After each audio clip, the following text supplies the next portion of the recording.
आणि ते माणसं म्हणू लागले, अरे यार वो कुत्ता काट रहा है. तेव्हा सुद्धा कबीरदास महाराजांनी लक्ष दिलं का? तर नाही, त्यांचं भजन चालूच होतं ऐका. आणि ते डबल कुत्रा आलं, त्याच जागेवर डबल लोचका घेऊ लागलं आणि ते माणसं डबल म्हणाले, अरे यार वो कुत्ता काट रहा है.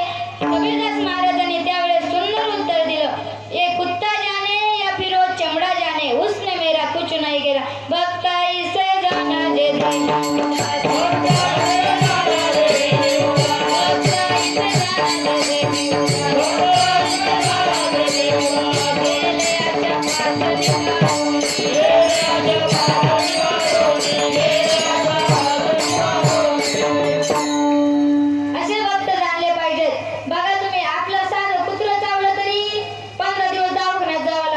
पण ते एवढे नामस्मरणामध्ये त्यांचे दंग झाले होते, एवढे नामस्मरणामध्ये दंग झाले होते.